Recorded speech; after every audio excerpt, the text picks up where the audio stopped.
Sasa nikuulize, dhambi nyingi zile unafanya ni pande ya social, ni pande ya private, ni pande ya job, ama ni wapi unafanyia dhambi zile nyingi, ama ni kote? Bwana Yesu asifiwe.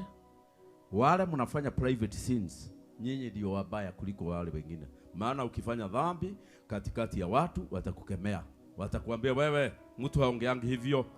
Lakini kwako na umefunga na kashineka, nani atajua unafanya nini? Dhambi za siri, hata David anasema niokoe na dhambi za siri. Dhambi za siri zinakufanya backslider nyumbani, kanisani umeokoka.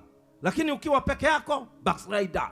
Lakini ukiwa kwa watu, Yesu ni Bwana.